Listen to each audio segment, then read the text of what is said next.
maker, dollar maker, dollar maker.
Hey y'all, the MALEROOM Show for the takeover.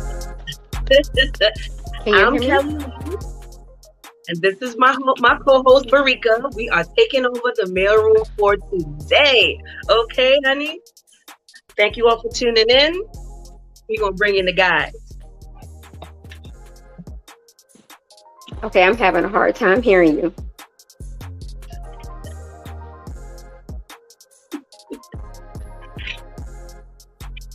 Okay. We live, B. Thank you all for coming in today to join our show for the takeover. We thank you guys from the mailroom for having us today. It's about to be on. Hey, we got Rollo in the house. What's up, Rob? What up? Yes. We got JB the Gent. Happy Sunday. And we got my boy Davis. What's good? What's good? What's good? Thank you for having us once again. And we are about to take over. How you like me now? Oh, man. Yes. Once again, thanks for having us. This is episode 10. We are glad to be here with you guys this Sunday afternoon. And I hope you're ready. Y'all ready? I don't know yet. Yeah, we ready, you know. Yeah, we good. We got this. Okay.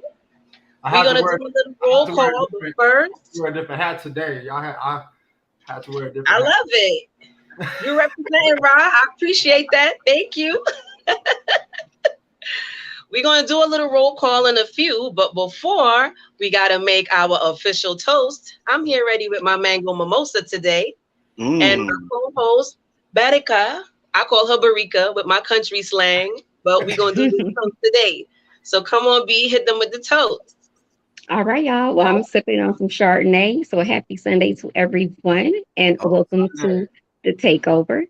So it's me, B, your girl Kelly, and we have the fellas from the mailroom with us today. Thank you for giving us this opportunity to come onto your platform and show how we do things from a female perspective. So here is a toast to a beautiful conversation. Here is the toast to 3 powerful, strong Black men, allowing 2 beautiful Black women to come onto your platform. And yeah, let's have a good discussion. Let's have a full engagement from everybody in the comment section. And yeah, let everything go smoothly like we know it will. Oh, yeah. Definitely. Appreciate it. To that. Yes. I love this toast, B. I was fully prepared. So, Tay, I think you got a funny video for us. But before we get into the video, let's do a roll call in the chat. Let me find out where the peeps are from. Rep your state in the chat. Let's get involved with one another. And let's see who's repping where. I'm repping BK. I'm Brooklyn all day. What about you, B? Hey. Well, I'm living in Texas, so hold it down for Houston, southeast side. H-Town. That's right. Okay. What up, JB? JB the General. JB the General, of course. You on mute, Jay. Jay, get off mute. I'm sorry. I'm sorry. I'm watching the show. My bad. Right, like we're not used to this. We're not used to this. It's gonna be. I'm good, man. How's it going, Kelly? How's it going, Barry? Yes. And Tay, where you repping? I'm representing Indiana by way of Detroit. You know what I'm saying? We just whooped on them Chiefs today. Oh my Lord. My boys got a dub on the Chiefs. You feel me? How you feel about that, Rob? I'm more concerned for the fact that I know it's episode 10 because he's not wearing his Colts hat or his Colts shirt, so it's really serious. It's serious. Listen, we just got our first dub of the season, so I ain't trying to go too crazy. Trying to get too excited. We ain't win the division title, nothing like that yet. You know what I'm saying? Like, you know, yeah, but you know, I'm gonna keep it humble. I'm gonna be humble today. He gonna put it on. He gonna put it on after the show. All right. I'm blued up for sure. I'm blued up all day. You already know. All right, Tay, you ready with our video clip? Yeah, it's gonna be a it's gonna be a nice one. I'm ready. Yeah, let's see what Chef Biz is cooking up today. It's a little oh my goodness. Hold on, let me get it ready. Calm before the storm. Whilst Tay's getting it ready, I just want to let y'all know, smash that like, okay? Subscribe. We need y'all to support us. We are new to this. We're doing it, big for y'all. This is real conversations here. And smash the like once again. Follow us on IG. You got the Mailroom View on IG for the fellas. And for the ladies, you have Her Village Awaits and BK All Day 358. All right? So hit us up, y'all. Support, subscribe, Dang. show us some love. Absolutely. Oh yeah, I can't find. Hold on, I'm trying to find it. Give me 1 second. You can go. And I Y'all. figure I'll come in hot today and go ahead and answer some of the ladies' questions that was asking me in the DMs a few days ago. Yes, Uh-oh. the fellas are single. They're coming in hot, though. Coming in hot. They're coming in hot. Yes. Be letting y'all know. Come on now. Okay, I found it. I'm sorry, y'all. I was like, hey, let me find out you're not ready. Ah. Yeah. Well, all right. Well, we about to. Got one already. Bop. Bop, Already. bop. Already. I told y'all Kelly was ready Friday. Are y'all ready? This is gonna be. video, y'all. This is gonna be a. It's about two some odd minutes. It's a nice little skit, man. But it's it's one of the ones that I found in the archives, yo. So y'all mute up and let's take a look at this real quick. I'm just starting on my age. Hey man, I don't mean to disturb you, man, because you guys keep that down, the music. Got you, boss. Yeah, I'm just it's a little loud. Oh, my bad, man. Look Nice out. to meet you, man. Oh, man, word. All right, cool. Hey, yeah, man. Yo, check it out, man. Your TV, man, is a little too loud, man. TV? Yeah, man. You turn it down? You hear the TV? I can hear the TV right through the walls, baby. Okay, we'll turn it down. Thanks. Yeah. All right. Yo, my man. Yo, you taking a shower, dog? I was about to hop in. Yo, man, your water's mad loud, dude. You can't hit a shower in your room. What mode you got it on, man? Put it on. Man, put it on squirt or something, man. Or scribble or some shit, man. Fuck, man. Scrubbing too loud, dog. I can hear you scrubbing your ass, nigga. I don't want to hear this shit. Yo, my nigga, man. What's up, man? Who's doodling, man? That's bad. Yo, man, your doodles are mad heavy, baby. What the fuck, man?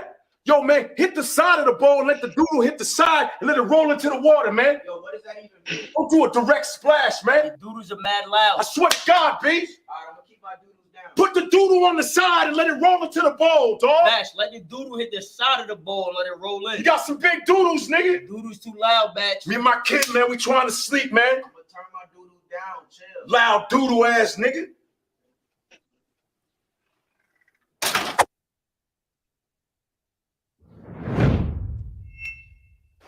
Yo, is that you blinking? Loud blinking ass nigga. Keep that shit down. I hear your eyelashes, nigga. Hey, how's it going? I'm the manager here. Got a few noise complaints. Yo, man, who the fuck are you, man? I'm the manager here. We're getting a few noise. You need to be quiet. Tell niggas to be quiet, man. You loud as fuck, man. Trying to keep motherfuckers quiet, man. Shut the fuck up with that. Yo, do me this favor, man. Check on my daughter, see if she's all right. Fuck out of here, man. You saying sir too loud, dog. I'm trying to sleep. Should I just shut the fuck up, man? Talking to me, whispering. Too loud with that shit. Fuck, man. I'm trying to sleep, shit.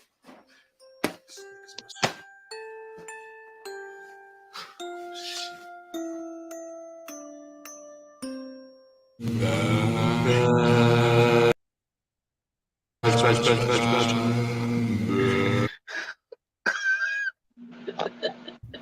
You gotta love Godfrey. Right. Godfrey is a clown, bro. You've been doing this for a while, man. Oh my God. Godfrey is a clown, dog. You gotta love it. Loud, baby. Your doodles is mad loud, baby. Oh my gosh. Side toilet, let it roll in. I'm sick of it, B. Done. I'm done. How you rate his accent, Kelly? Huh? How you rate that New York accent? He all right. He's way better than you know who. That boy Godfrey crazy. Yes. But so I just want to let y'all know that we welcome all honest and truthful answers in these conversations. We don't want y'all to hold back, okay? Okay. Because these are some questions that ladies want to know. So we want to put it out there and to get full transparency. You know, that's a new trending word. Full transparency. We want you guys to go full 100, okay? 400. Yes, full All right. 100. So we have an opening conversation because we're getting right to it, okay? Let's Our go. opening conversation today is women operating in their femininity / conditional femininity. So I've heard you guys give some talks about this topic, and we want you to give us some insight on the terms in which men use woman operating in femininity these days, right? So for me, I will say once a woman is a woman, she's naturally feminine, right? It's a characteristic of being a woman, unless your choice or preference is a different sexual orientation, and that's another subject. You're automatically feminine. My thing is, do you actually use that word in replace of certain adjectives that are necessary? Say, for example, you may not be attracted to an aggressive woman.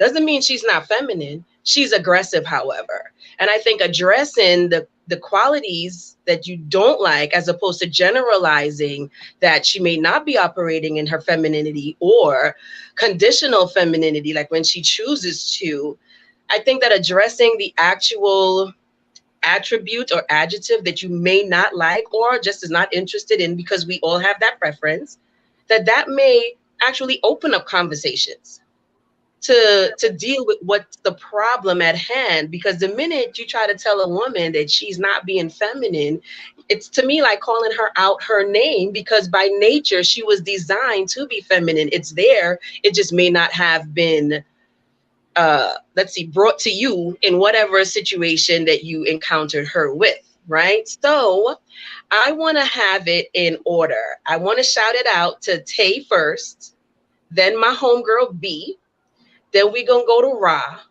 then JB. You like that order? Okay, in that order. Nope, switch it. I'm just playing. Switch it? You want to go first, Ra? I'm just playing. So Kelly, don't forget. I'm going to the controversy king. I'm going to the controversy king first. I scripted it. okay, I can shut both. I can shut this whole show down if you want. Not just playing. Messing with me. No, but I think that I think everything needs a balance, right?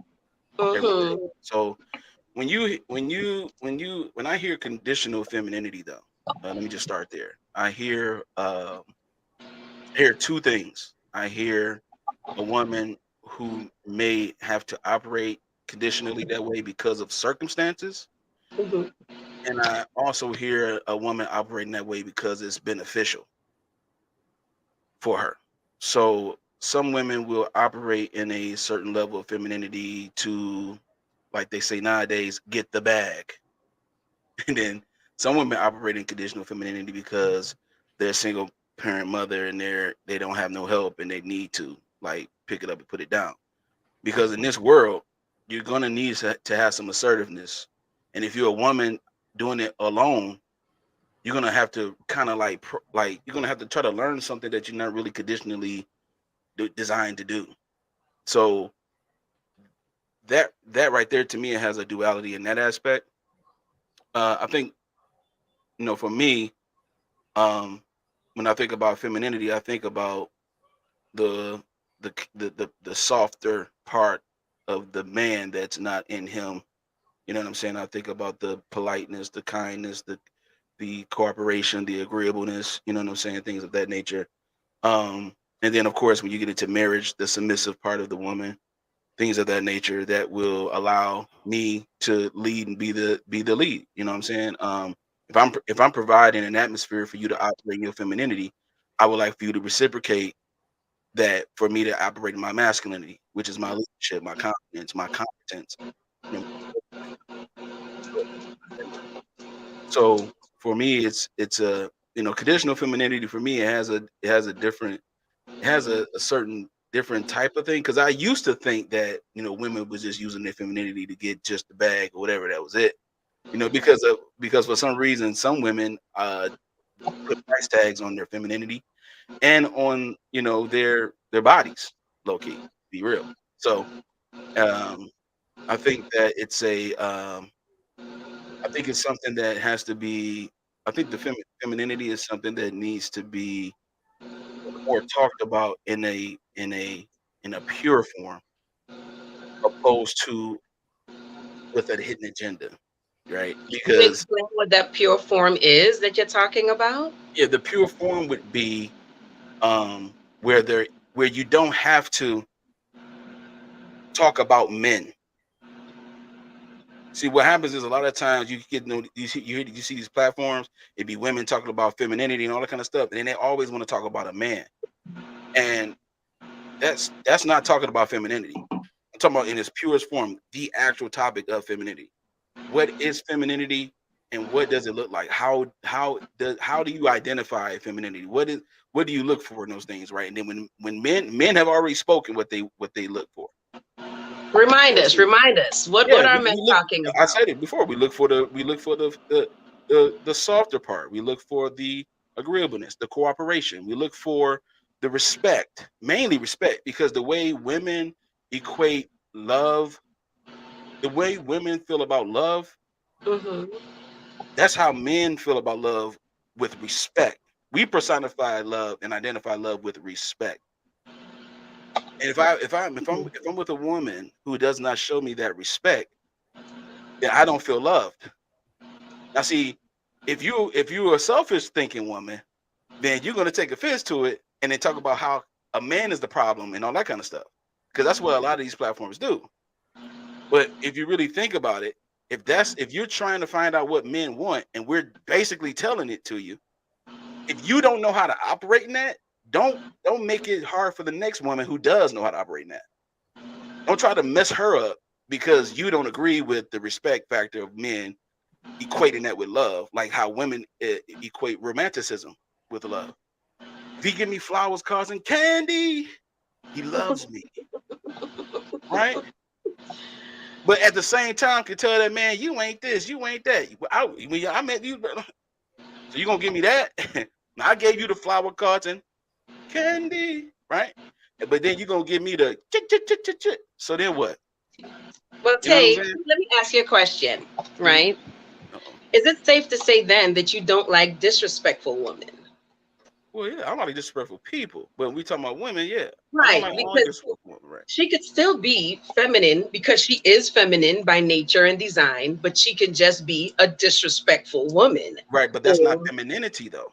See, it, being it, feminine, it is femininity. It's just a feminine person, a female being rude no in all disrespect. actuality. I'm sorry, I have to disagree. Disrespect is a Mhm. character trait that shouldn't be. We're adults. You shouldn't disrespect me at all. Period. I'm not disrespecting you. Don't disrespect me. Right. Disrespect is not feminine, and femininity operates differently. If you are feminine, that has a lot to do with like the personification of you, right? But the femininity have certain characteristics that goes deeper than just what you look like on the outside. That goes with your personality, your character, how you were taught, raised, things of that nature. Now, you can still have femininity and still have a level of assertion with that femininity that does not come off disrespectful. Right. See what I'm saying? So this is the thing. If a man is telling you disrespect is something I don't tolerate, he's not talking about you being feminine. He's talking about the fact that he's a grown man and don't want to be disrespected because he's not disrespecting you. Those are just things you should just know. That's like human interaction one on one. You don't disrespect nobody. So to say, oh, she's feminine, she's just disrespectful. That's fine. You're just disrespectful, but Mhm. femininity is not Mhm. disrespectful. Masculinity is not disrespectful. See, these things, these character traits are not disrespectful in its nature. So that's an attitude problem somebody got. If you have an attitude with something and then you come off disrespectful, That's a Mhm. whole different topic. But we talking about operating in femininity and then the Right. other second, what it is and the components of it. There's nothing in femininity that's disrespectful. Absolutely nothing. So you don't think that's an isolated human attribute? You think that it says that you're not feminine or you're not exercising femininity if you're just a rude person? Because I will beg to differ. Um, because I think that being disrespectful is across the board in humans. You could tend to be disrespectful no matter if you're male or female, operating in femininity, Okay. the attributes of a female, or masculinity, the attributes of a male. I just think that if you're disrespectful across the board, you're disrespectful. And I think that men do have an issue, rightfully so, with women approaching them in a disrespectful capacity. However, it doesn't mean that she's not exercising femininity. And maybe if it were to be addressed that way, specifically, then the conversation could go further than just this back and forth immediate banter because a woman is now trying to defend herself. From what? Defend herself. Defend herself because a woman doesn't want to hear that she's not who she naturally is. She may be disrespectful, but it doesn't mean that she doesn't exercise femininity. At that moment, at that specific interaction, she just may have been rude.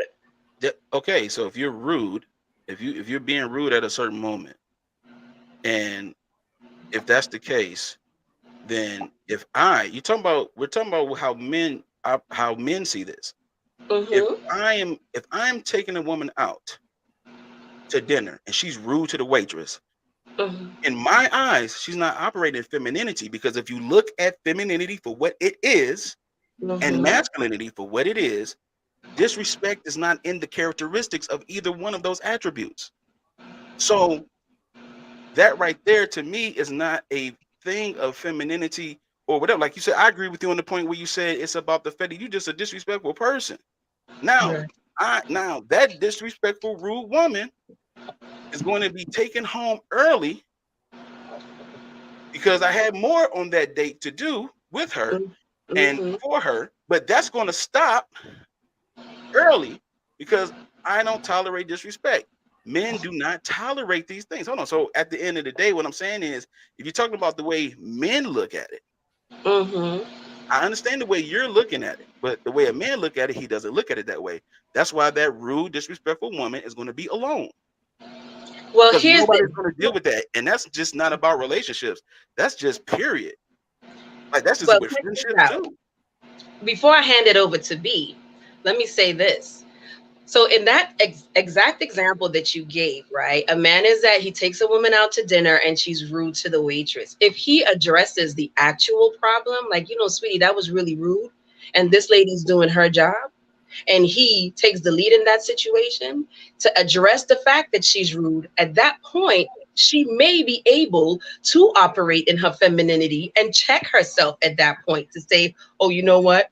I came in here, my vibe was off when I came in here, and I really acted up. So at that point, this man didn't take his lead and didn't allow her the opportunity to be who she is naturally, because you're not addressing the actual issue. You're addressing a broader picture that does not, to me, coincide. But anyway, Tay, we'll come back to you. Let me hand it over to B. What do you think, Barika?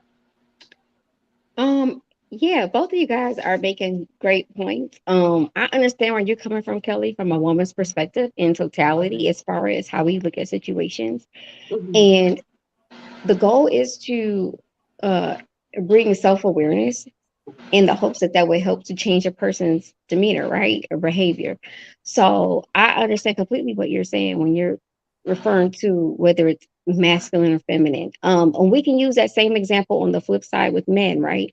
So you will have some women who will say, "Oh, well, I can't submit to this guy because he doesn't make X amount of money," and they will attribute a man's ability to make X amount of money to his level of masculinity, which is completely ridiculous, right? A guy could work at CBS, a guy could be a garbage man, a guy could work at the movie theater and could be making minimum wage. That doesn't mean he's less of a man. That doesn't mean that he's less masculine. It's just that his finances are at a certain level.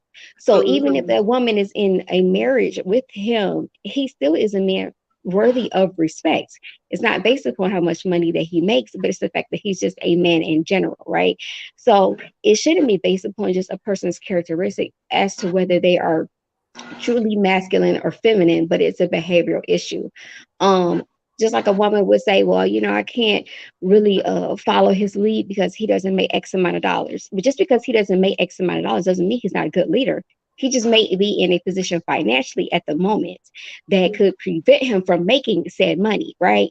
So what happens when these ideas that he has been cooking up all this time finally comes into fruition and he starts to make that kind of money? Is he now a man that's truly masculine and worthy of respect? No, he was the same man all along and worthy of respect. It's just that his finances didn't add up to what that particular woman saw as being truly masculine, because her version of masculinity is skewed. That's the reason why I have a whole issue with the term toxic masculinity, because masculinity is not toxic. It's just that dude over there who chooses to put his hands on women and treat his kids bad, he's toxic. It's not masculinity is toxic. Masculinity is perfect in the way that God designed it. I mean, even in like biblical days, you could see both masculinity and femininity in what Jesus showed, right? Typically, women are more in tune emotionally, right? But Jesus wept. So it's not like Jesus was less powerful because he cried over the death of his friend, because he turned right around and brought his friend back to life, showing his power in that moment, right? Or like the woman who committed adultery and they were getting ready to stone her in front of the city. And he laid his head on the ground, playing in the dirt and saying, "He who's without sin cast the first stone." So he had a level of compassion. Those are qualities that typically are attributed to women. Nevertheless, he exemplified it to perfection, right?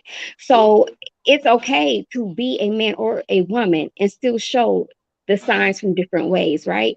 And on the flip side, you have women where they may be truly feminine in its form, as far as even dainty in appearance, and be the type of woman who loves and supports her household. But there are times where a woman may have to kind of step up and step forward to fight for her household, to protect her household, to defend her household, when in a normal circumstance, that man may be the one to typically do that. But in this instance, it may be the one that's needed, right? So in that case, like you have in modern times where the woman may be the breadwinner for a certain period of time. Does that mean that her husband is not worthy of being the head? Does that mean that he's not masculine because she makes more money? No, it's just a set of circumstances that's going on at that time. And even if a woman is making more money, that doesn't mean she's less feminine. I'm sorry, Kelly. I don't want them to get too much information on our other topic, B. Come on. Oh, I'm not giving it away. I'm not giving it away. Girl, you giving them too much. I'm not giving it away. No, not yet, because we got bombs we dropping today. Oh, this is just a sample. This is just a sample. Hello, okay, fellas. If y'all listening, she just gave y'all some gems on what our feature topic is about. So I'm just letting you know. Okay, she got me nervous for a second. No, I'm not. Okay. But I mean, but you see it on both sides, where sometimes a woman may have to take the charge financially. So say you have a situation where it's a lot of female physicians down here in Houston where the wife makes, $200,000, $300,000 a year, and the husband may be an electrician where he normally may make much less than her, right? So when the kids are young, he may opt to be at home with the children and work like a part-time job, so just so they don't have to put the kids in daycare. Does that mean that he's less of a man or less of a husband? No, that for that particular situation, it makes more sense for her to be the one to make the most money, seeing that her one career can make double what his career makes, instead of it being an egotistical type of situation and saying, well, no, she's the woman, so she shouldn't work and he can go work. But if he goes to work, he's not going to make as much as her. Therefore, your family has to sacrifice, your household has to sacrifice. Right. So we're talking about something that's just from a realistic standpoint. And I don't think that how much money you make equates to your level of femininity or masculinity. It's truly about having bad behavior. If you're the type of woman where you just respect a man's headship, respect him as your spouse, it doesn't matter if he's unemployed at the moment. He's still your husband.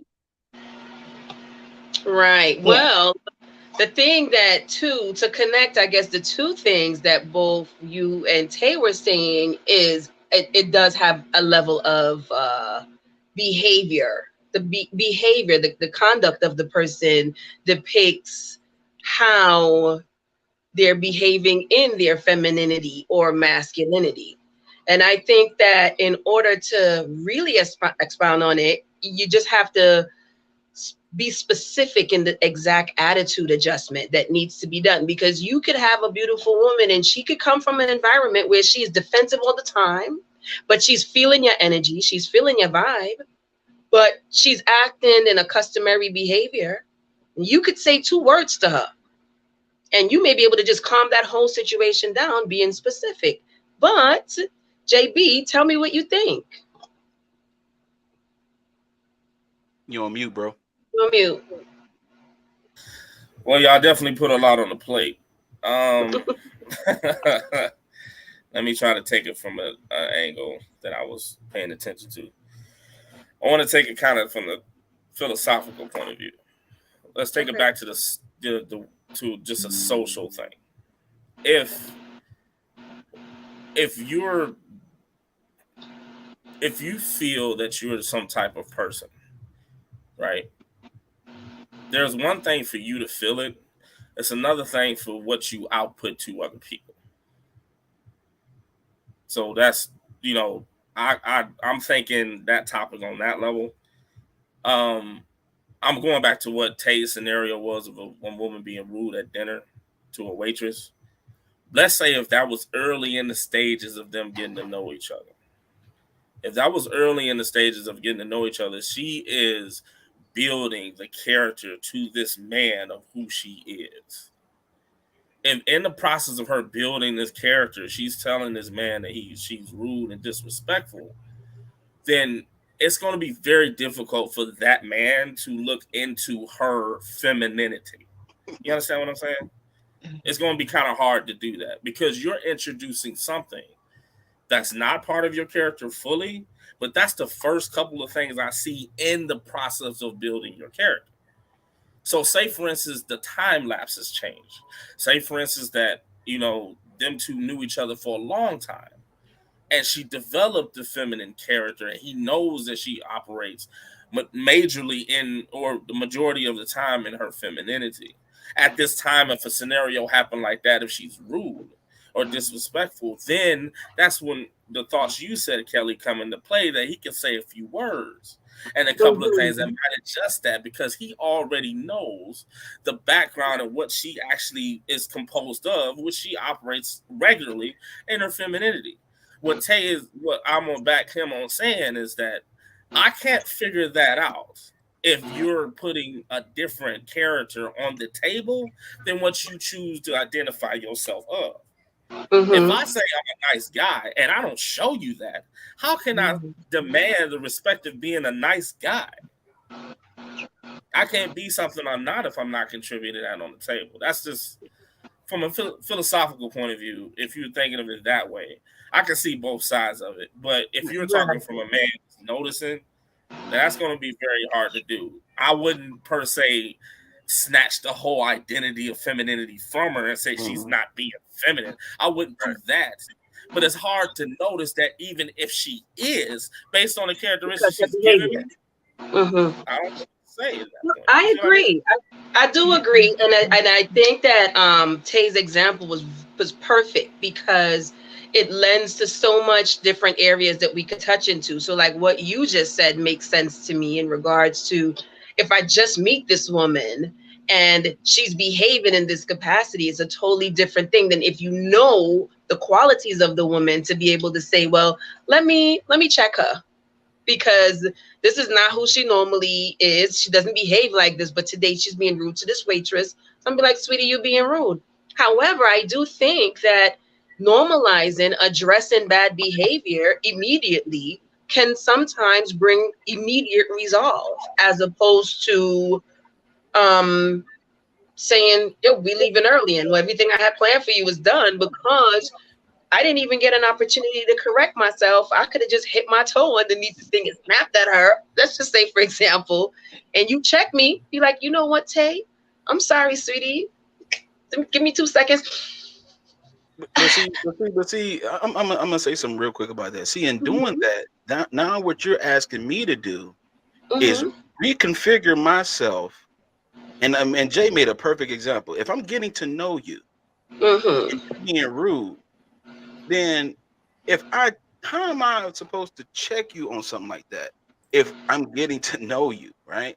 And so, and at the same time, it's like you have to understand too, is the fact that I'm not going to alter myself to fit whatever your issue is on that particular time or that particular moment. I'm not going to reconfigure myself and be like, I might say something like, "You good? You okay? You good? Yeah, I'm fine. I'm good." You know what I'm saying? And you just keep doing your thing like nothing wrong. It's like, okay, this is I'm experiencing you. See, Right. and so that's the thing. We always do this a lot of times. We don't want to experience people. We want to change them and conform them into what we want them to be for us. And that's not how you identify the femininity and the masculinity. You don't identify it that way by trying to make somebody do what you would like for them to do for you, just in case you don't realize how you're coming off. I don't subscribe to that. I see. You know what I'm I saying? definitely see. Because your question was, I'm gonna put it right back up because I heard you very clearly. You said the word operating. See, operating in femininity. At that moment, you're not operating in it.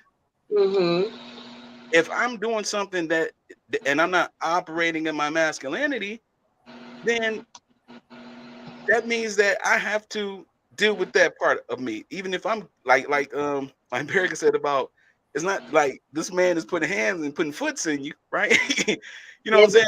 Because he's not operating in masculinity.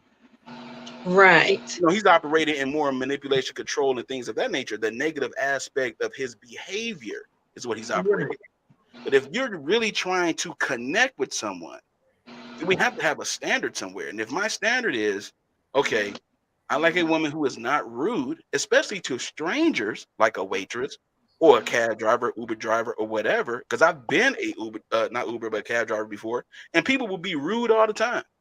And in my mind, I'm like, I could just imagine how their significant other at home is feeling. Because my experience for the first 5 minutes was cringy and uncomfortable. So being around that for 8, 9, 10 hours, I can just imagine. So that's the thing. When you're operating in something, you don't have to try to be it. You are it. You know what I'm saying? So yes, and I do see where we differ. But before I send it over to Ra, let me just say this. So say, for example, we're still using the dinner concept, right? And you could have gotten to dinner and you probably just got a phone call and that phone call made you irate, right? You didn't shake that energy off as yet. And you come to the table and it's visible and you behaved initially in that energy. I think that it's fair for me to say, you know, oh my gosh, you know, that was a little rude or such and such. It's not taking me out of my place in any way asking a question. What it's doing is confirming if that's your behavioral habit or not. So it wouldn't be a challenge for me to say, you know, like you said, are you okay? Because that was really rude. If you snap back at me, then I know that you're a rude person. If you collect yourself, then I understand that that was just a moment. And what I did was gave you the opportunity to show me who you really were, not to change you, but to actually show me who you really are. So I think that once again, coming from what I said in the beginning, addressing the actual problem, being disrespectful or rude, may be the way to address certain situations, because then you could come to the problem, the solution of to say, is this person really a nasty woman, or did this woman have a nasty moment? But Ra, let me hear what you think. Yeah, first of all, I agree with everyone in certain aspects of everyone's explanation. I heard two important words within everybody's conversation, explanation of their idea. And two things that stood out were qualities and preference. I was raised by my mother. My mother is one of the most sweetest, most nurturing people in the world. That's my definition of femininity. So when I'm out here in the world and I am searching for a woman, or I'm I have my idea of what a woman should be, I'm going to measure that form of femininity. You know what I'm saying? The cooperation, the communication, the nurturing, the respectfulness. You know what I mean? Now, if that's not your quality, I'm not going to say you're not feminine. You're just not my type of femininity. You're not operating in the way that I prefer a woman to act. So I'm never going to say a woman is not feminine, but you're not feminine to the aspect of the definition that me and my brothers here feel that we need to be. Now, I also agree. Have the conversation. You go out, you notice that there's a point when y'all out, let's use dinner, that she may have been rude, standoffish, whatever the case may be. I'm not gonna dead this interaction off that. I'm going to keep it in my mind. Okay, look out for that. If it continues, let's have a conversation, because I don't really rock like that. You know what I'm saying? I'm never going to tell a woman she's not feminine, but I do have a preference, and I don't believe femininity includes not being a woman 100% of the time. You know what I mean? Everybody has bad traits. I'm not judging anybody, but if you're in a situation where you're in a relationship where you're trying to get to know somebody, or you're communicating on a certain level with someone, and if somebody is not okay with those type of behaviors, then you got to expect those interactions may not continue. And then if you talk about it and it still doesn't, and nothing changes, me personally, I'm going to have to fall back. You know what I mean? So it's just preference and qualities. If your qualities are, you can be mean sometimes, you can get attitude, you bipolar, whatever, cool. It's not going to work for me. He said cool. Yeah. Cool. It's not going to work. So I also agree. I do also agree. However, I think that we definitely have to have conversations. You know what I mean? Conversations are necessary. Absolutely. Yeah. We adults out here, y'all. We not kids. Yeah. You know what I'm saying? When I was a little kid, and a little girl would come up and smack me upside my head and trip me on the playground, okay, I ain't talking to her no more. Forget you. You're not a friend. You know what I'm saying? Like, forget you. But now I'm an adult. If a female has an issue with how I am or something that I do, and we're in communication, dating or whatever, let's talk about it. Yeah, absolutely. I agree. So we are going into topic number 2. It's a hot trending topic, and exactly what Ross said. Let's talk about it. So we're going to start off with Ra on this one, and then we're just going to go in order. JB, Tavez, and my girl B. This topic is trending now because our sister in our head, Miss Nia Long, was cheated. Man. You know that was coming, Ra. I should have. You should have known, right? Kelly been racist Friday. So what my question is why do men cheat? Ra, let's start with you. Simple. Insecurities, and whatever lack of fulfillment you're not getting in your relationship. Simple. I can't think of nothing else, because there's a certain sense that, and I'll speak on myself, that I'm not saying that I've cheated for this reason or cheated at all in that matter, but or it could be a sense of, okay, this is not really what I want to do. I want to have this, but I still want to be out here in the street. It's a mentality. You know what I mean? Insecurities, lack of fulfillment, a mentality.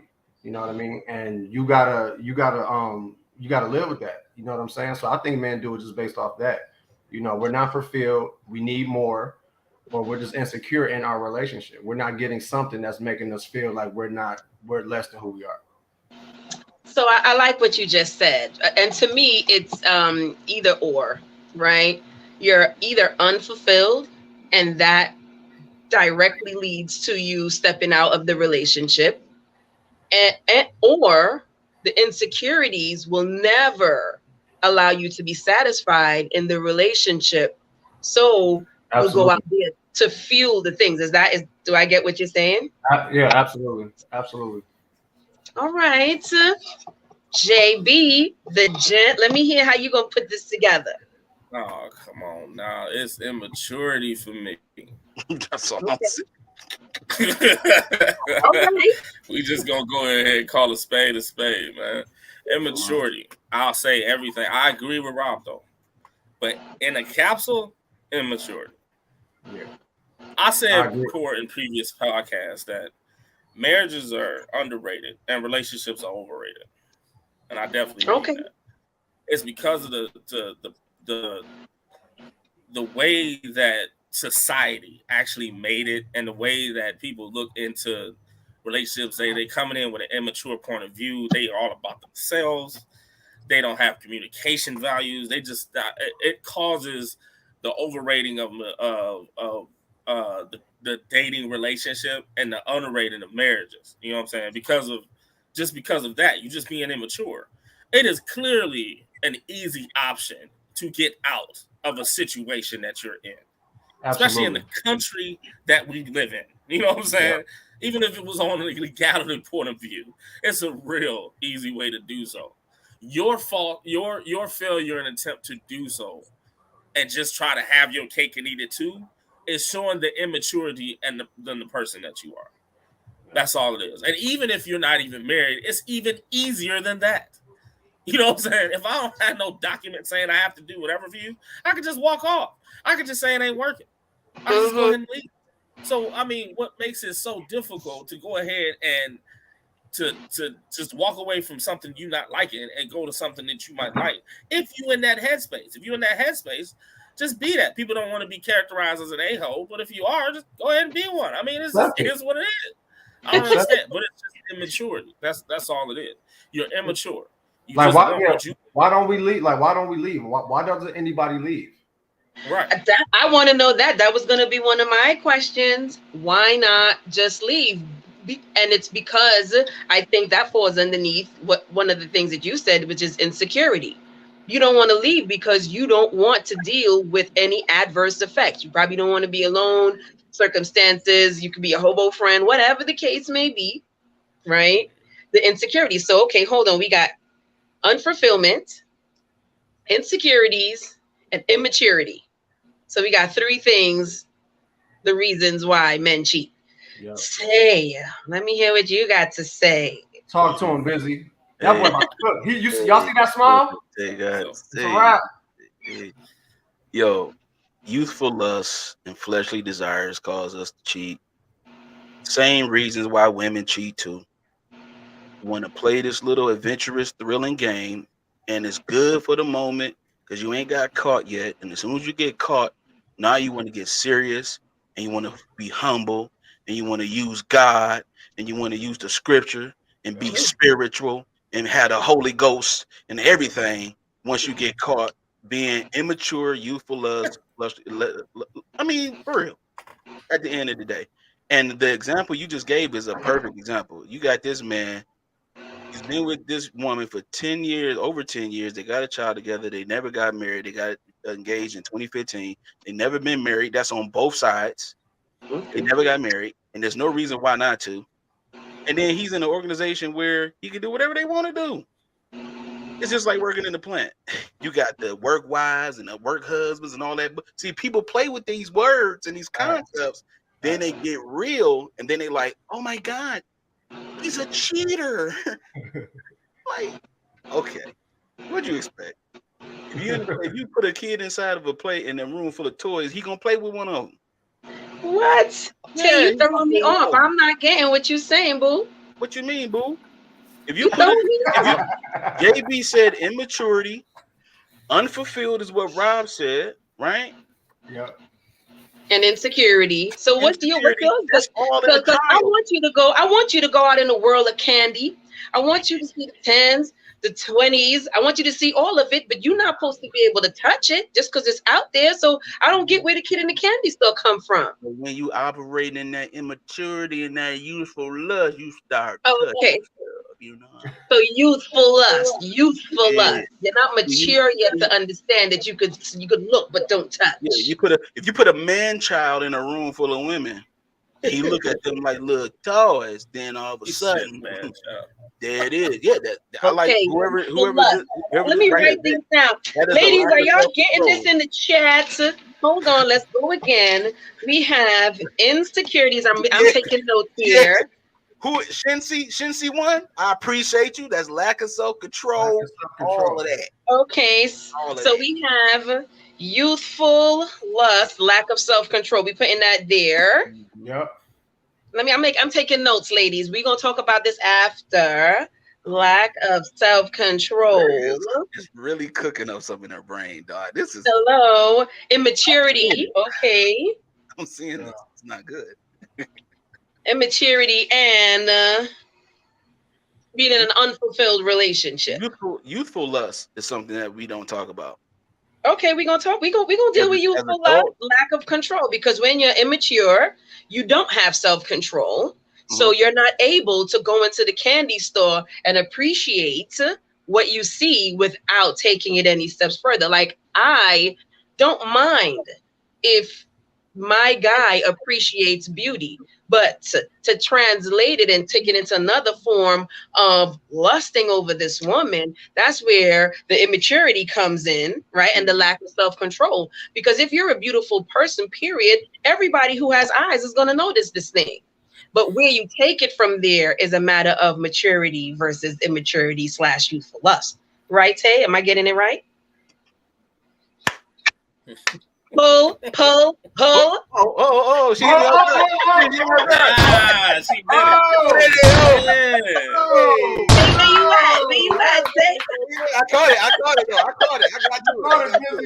I caught it though. Boy. Hey, she tried to throw the interception. I had to. You got that boy right. Say it. You know what I'm saying? All right, B, bring it home, B. Let me hear you. Yeah, everyone is right. Everybody has made really good points. I think the total sum of all those different things just really encompass a lack of godly principles. That's really the surmise of it all. What is your foundation? What is your anchor? If you are the type of person where you're anchored in righteousness, you're anchored in godly principle, it will prohibit you from doing a lot of different things.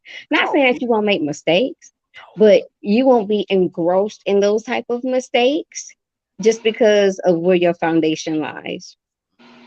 Right. And I agree with that, because your moral compass will be definitely different. You understand?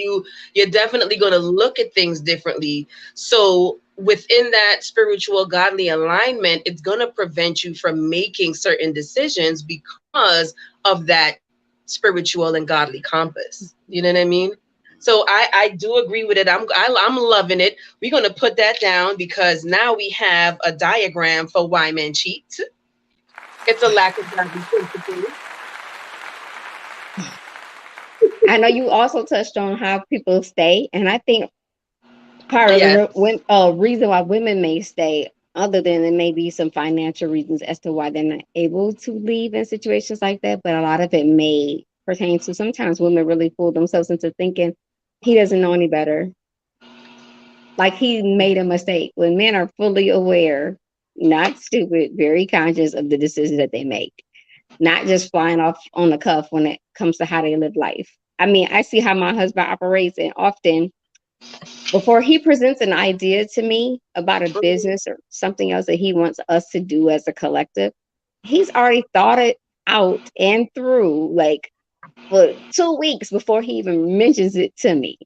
So I feel like if a man can be that thorough with thinking a thought all the way through, a concept all the way through, before even communicating that to his own spouse, I don't think that it's just on a whim that a man may decide to step out and cheat. It's not like you're in a situation where she literally a chick just threw it on you. You know what I mean? You didn't slip, trip, and fall in it, kind of thing. Like, so I think in Right. those type of cases, like, is where a guy just made the conscious decision just to run with this pride and the spirit of lust. I'm just gonna do what I feel like doing at this point, Right.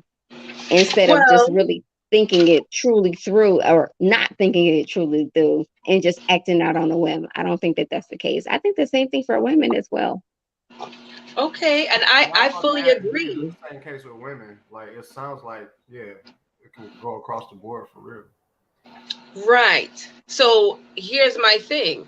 When you're looking to be in a committed relationship, marriage, because I do agree, marriage is underrated. Relationships, or hooking up, shacking up, it's overrated because we don't get to that level of commitment mentally. So that's why we get stuck into these situations. Like you said, somebody's in a relationship from since 2015. That's a problem now. We're grown. We need to start normalizing the commitment that's involved in this relationship and pushing it towards marriage. However, we have some keys here now for when you are going into a committed relationship and you are venturing into marriage. You want someone who is not dealing with insecurities where a relationship is concerned.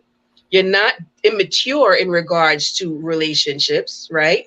You're not exuding youthful lust, lack of self-control, and you have godly principles. I think if you start to implement these things, because this is what we discussed, then it can lead to fruitful, faithful relationships moving forward. Because if you have these things, then that means that person is not the one you need to be looking into to go into marriage with. Because the chances are that these things are going to affect them, male or female, but we're talking about men right now, and push them towards situations to step outside. Now, closing this off, I'll say in regards to the Nia Long situation, we know and love Nia Long as a character. We don't know her personally. We don't know who she is as a real person. We've got to love and know her as a character. So we don't even know what she's bringing or not bringing to the table in her relationship to say why this man behaved in such a way. However, going back to what Tay and B said, why don't you just leave? Because hurting that other person with your behavior is unacceptable. To destroy somebody else's feelings because you have either one of these things that we discuss, it should be frowned upon. You can leave. So, and they're both in financial situations, not to be dependent on one another. Yeah. So, he could have just left if he wasn't satisfied, if he was, but if he's feeling insecure, then he ain't going nowhere. He gonna get that cake and eat it too. So, ladies, gents, we're gonna put the criteria on our Instagram, so you should all follow us, the Mailroom View and BK All Day 358, and hit us up and let us know what y'all think. We're gonna put that information up for y'all so y'all can see the criteria, finding a good man or woman who ain't gonna cheat on you. So, Tay, do you got any intro stuff for our feature discussion of the night? Oh, you want the sauce? Give us some sauce, Tay. Come Cook it on. up, Bill. Thank You you. I'm on my production right now, girl. I'm on my PD. Come on, pull it. Pull. Let me hear it. Hey, You want to instant pull? Oh, yeah, y'all got me laughing. Exactly, B. All right. So our last and feature topic for tonight is a big one, but B did introduce it. So I want y'all to build on that. If you guys remember, right, the question is, are men only seen as leaders in relation to money? And do men think of themselves as leaders if they're not financially adequate? I'm going to let JB start with this one. That's a good choice. She would say He's whatever. a gent. Come on now, he's the gent. So we got to get the gentleman answer. And I'll ask it again. are men only seen as leaders in relation to money? So if you don't got the bag, do you think that women don't interact with you as a leader because of her skewed perception of a high earning man as opposed to a high valued man? Well, some women are like that. Mhm. You know, I keep everything on an individual basis. You know what I'm saying? You know, we can generalize as much as we do with men and women, but there are some women that link that, and it was kind of relative to what we talked about before about they linking that to the masculinity of the men. You know, the what they earn, and some people are just miscued like that. Some people are just living in a fantasy world like that. There are men that do that too. You know, thinking that concept is true. You know what I'm saying? That concept is, you know, the more I make, you know what I'm saying, the more she'll follow me, quote unquote. You know what I'm saying? But it's not. It all is based on the characteristics of the man. See, you know, if you had so you can't be something you're not. I always say this. You cannot be something you're not. You can't act like it. If you didn't have an upbringing of someone that was a leader, and you seen those leader characteristics without money, then you can't be that. You will always think the latter. You know what I'm saying? And so, yes, men can be leaders, you know, regardless of monetary value. You know what I'm saying? The leadership trait is an immeasurable trait. That's invaluable. There's no money to limit that can say that. If I'm able to run a household based on the monetary factor or the income that I have and have kids and a wife, and based on that, and no matter what the trial and tribulation might come about in the household, if I'm able to maintain the central point of the household being a family, then that man is a leader. Right. Period. I fully agree. I fully agree with what you're saying. Some of the things that women experience, and I'll put this on the table, is abuse in relationships when certain men are not financially adequate, right? A lot of women's stories lead to being physically abused because at that point, the man feels he's insecure, right? And then takes it out on the woman at that point. So understanding that women have that perspective, I fully agree with what you said, that man is going to be a leader, the leader of his family, his household, without that the bag, you know. And if that man has issues, he's going to have issues regardless of if he got the bag or not.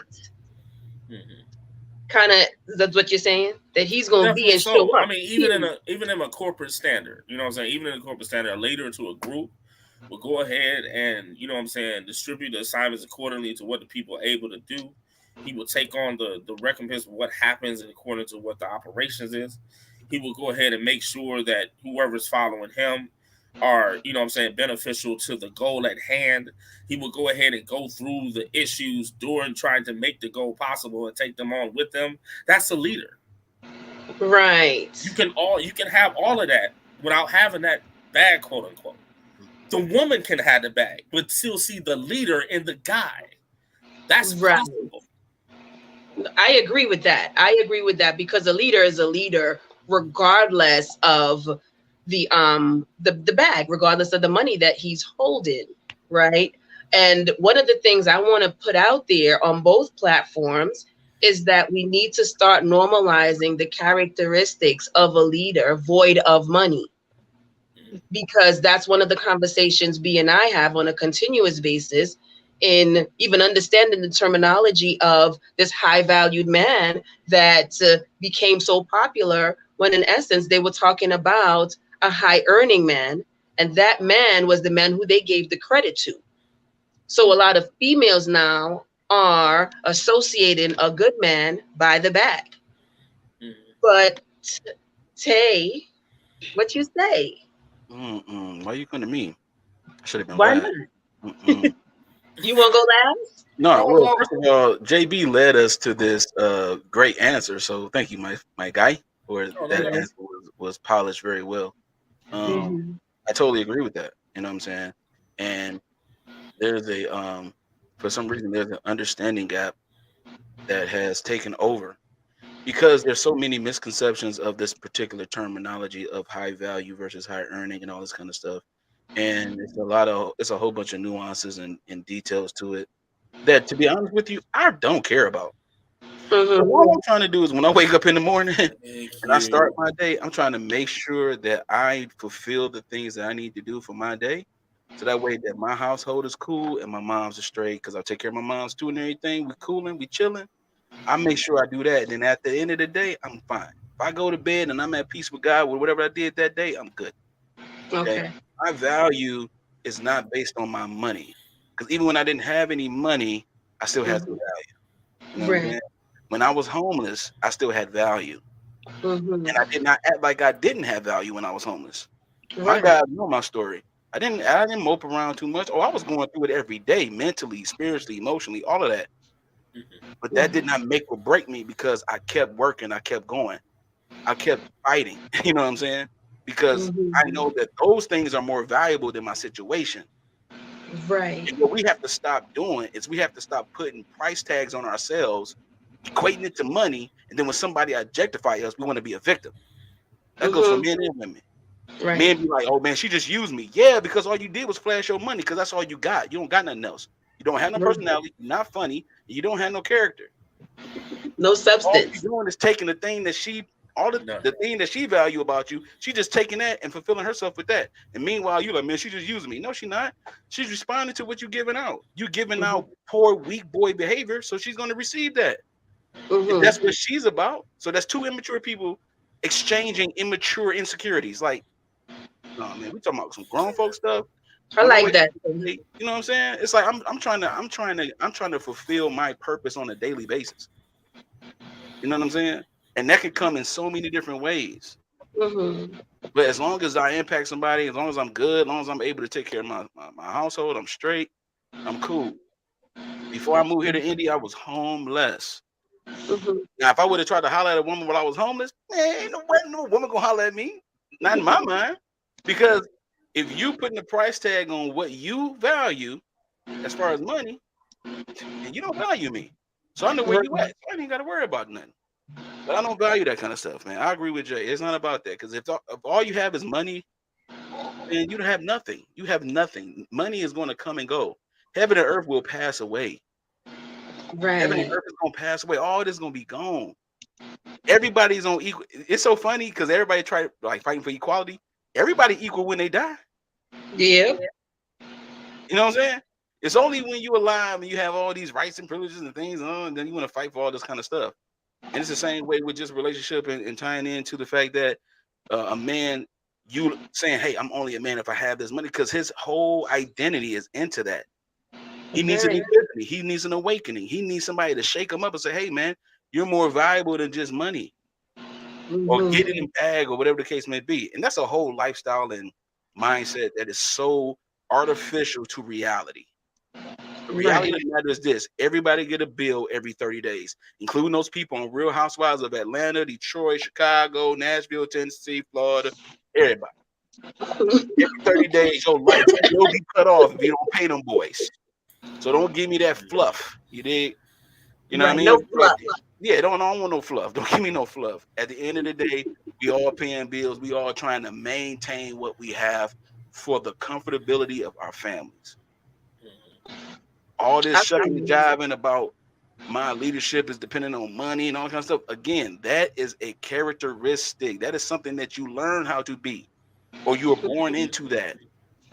But either way, that doesn't define me. My money, my wallet, what's on my credit cards, it does not define me. What defines me is who I am, the way I speak, the way I stand up for truth, my operation in love. These are the things that I'm standing on, not this money stuff. Stuff is nothing. It means absolutely nothing. I agree.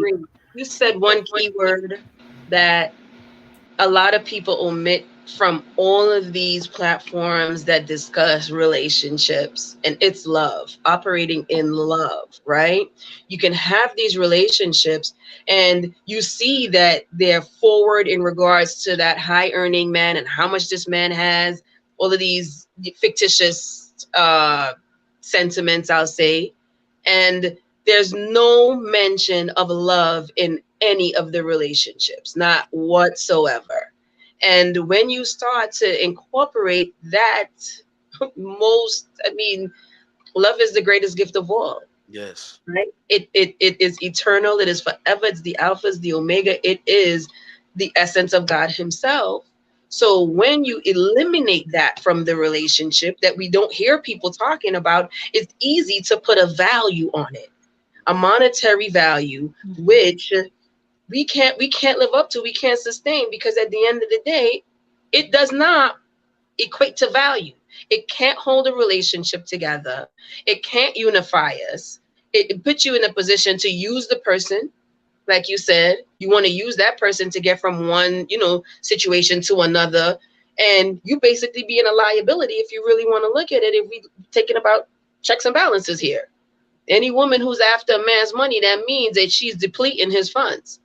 Whether you're a trust fund pocket or whether you 9 to 5 in it on the lower end, it doesn't matter. If a woman is after you for your bag, you could consider that money gone. She is a liability. Kelly. Yes. Pull. Pull. See, you done know that. Pull. Bap. Yes. Well, Ra, I was coming to you next. Man, that was a very powerful statement. That last one, absolutely. I agree with both of my brothers. I agree with JB's point of it's not all women. Us three up here, we've definitely met some very high quality women who just appreciate who we are, want to add to us. But I also feel like we us men have to know our own value. Me personally, I'm going to make sure that my household is taken care of. I'm going to make sure that everything I got to do is taken care of so I can feel the fulfillment of myself. And then if I can pour that into another person, then I will. And even if I decide to pour that into another female, another woman, she still might not feel that that's enough. And that's okay. My house is taken care of. My bills are taken care of. Everything is good. I'm good. If what I'm doing is not enough, exit left. No problem here. We still going to be good. It's not going to deplete me. I know who I am. I know how far I've come. I still got a lot of progression to make within myself and the things I want to accomplish, but I know where I am. You know what I'm saying? I know I'm fulfilled with how far I've come. I'm not satisfied with where I am, but I'm going to continue to progress and get to a level where I'm just secure in every single aspect of my life. Because I've been very blessed. You know what I'm saying? I was in between jobs for 3 years. 3 years in between homes. You know what I mean? And when I was finally able to get my stability back, I just like, okay, focus on this for a minute, Rob. Don't worry about coming out here finding a woman just because you know what I'm saying, you getting things together. Don't still focus on you. If a woman is willing to come into your life and accept you for where you are, and if she's willing to help you build, go with it. But I'm not going to define it because of what you want. This issue has been an issue for a long, long time. But these last few years, I feel it's talked about a lot more about the value of men is more so on the monetary end. That's how women value it. You know what I mean? It's been around for forever, but these last few years has really been enhanced. Now, I've been trying to figure out how we got here, but I'm not gonna let it knock me off my square. And I think a lot of these women really need to figure out what are you valuing. You know what I mean? What were you doing before you met me? How were you taking care of yourself before you met me? I feel you. You know what I'm saying? So now you're looking for a man to either give you something you didn't have or try to enhance what you have. What you have is less than what I have, but you want me to enhance that. And like Kelly just said, then you'll be taken away from me. Right. It doesn't make sense. Building with you. It doesn't make sense. It doesn't add up. Right. I agree. And I think that with the platforms that we are starting here, we have to start normalizing the term high earning man versus a high value man, because That's a very the good question. values do not equate to money. It cannot be bought. Everything that you would think the values are, you cannot buy them. You can't purchase them. So we need to start normalizing that conversation and calling it for what it is. Do you know what I mean? If you want money, then go find a scammer, because they don't care about the money that they losing. You know, and I tell be like, gold diggers and scammers belong together. Their lifestyles coincide. You know what I mean? And I think that once we start addressing things for exactly what they are, which I'll loop back into our first topic, start addressing the actual issues that we are having, then we could progress. Because to me, it's just careless banter. We're going back and forth, and we're not really solution driven. But if we start to address the actual problem, the actual issues, then it allows us to take another step forward in a direction for productivity, I guess. Well, B, let me hear what you got to say. Oh, yeah. So the fellas, everybody made really good points on the topic. Yeah, I totally agree with what everyone is saying. And a lot of it really falls back into what's the mission for your marriage? That's really what things fall back on. Because there are things that are not conditional. Like submission in a marriage is not conditional. And headship is not conditional based upon finances. A lot of it just really comes down to, do you submit to the mission of your marriage? And that's for both sides. When you are married, and this is the person that God ordained you to be with, there is an assignment for you as individuals, and there's an assignment for you as a couple. And so when you submit to that mission, even when your spouse is not on their best behavior, even when the finances are not where you want them to be, you still understand at the end of the day what the mission is. And so you stay focused on that. And that will get you to where you need to be. When we're talking about a man's ability to lead based upon finances, what do you think happened in the Bible days when people didn't have coins or cash like how we do now, right? A man's financial status may have been based upon his amount of livestock that he may have acquired and those sorts of things, right? But you also have men in the Bible who did not have a lot of money, right? But they were sound in mind and in heart. They were humble. They were full of the qualities that are necessary in order for you to lead your household effectively and ultimately come into the purpose that God has made for you. And therefore the money comes after that, right? So ultimately that still is the base, is being able to submit to the mission that God has for you, and everything else will fall into play. I mean, you see situations where the finances change. At one point in time, the wife may be making more than the husband may make more than the wife. You can't talk to him crazy because all of a sudden now you're making more money than him, or you can't downtrot her because all of a sudden you make more money than her. At the end of the day, the money still goes into the same pot. So basically what he's making is what she's making, what she's making is what he's making, because it's all going in together for the greater good, right? Absolutely. So that's what the whole thing is about. And a lot of times I think the misconception that comes along with submission is, well, the man leads, he's a leader. But in order to be an effective leader, you have to serve. You're a servant leader. Ooh. Yeah. So you're not leading from the front, you're leading from the rear.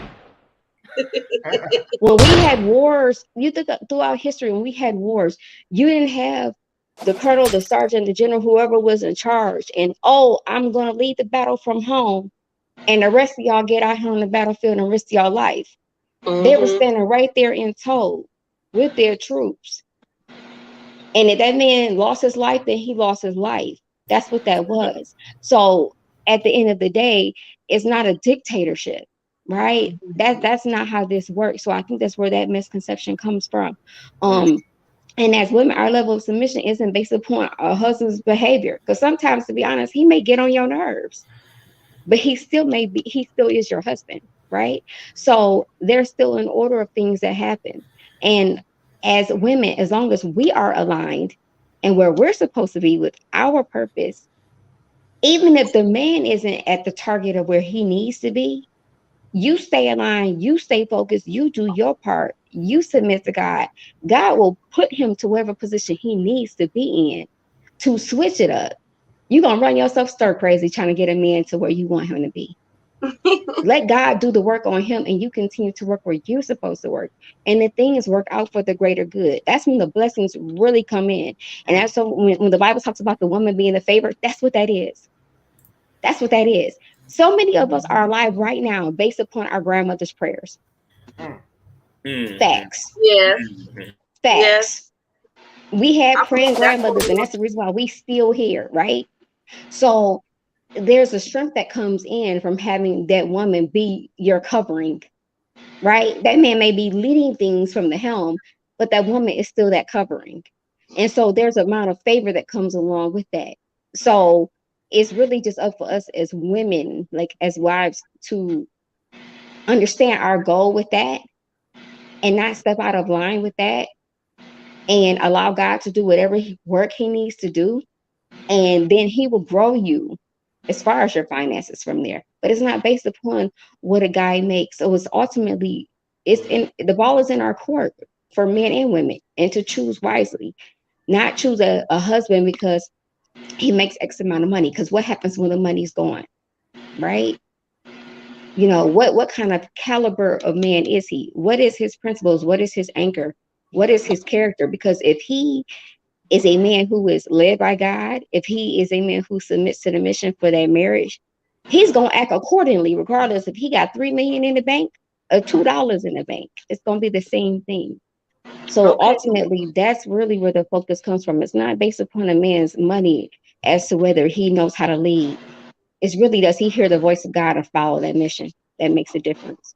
By the end of the day, I'm gonna try to make that $2 I don't care. That's what it's Can I interrupt for a second? Because we have some great questions I want to get to. Yes, we do. Yes, we do. Can we do that? Bring them out. Bring them out. I want to go to this one right here. I think this one is tailor made for me. Yeah. The conversation is very centered on men leading financially in a relationship. However, there are other ways to lead in a relationship as a man. Facts.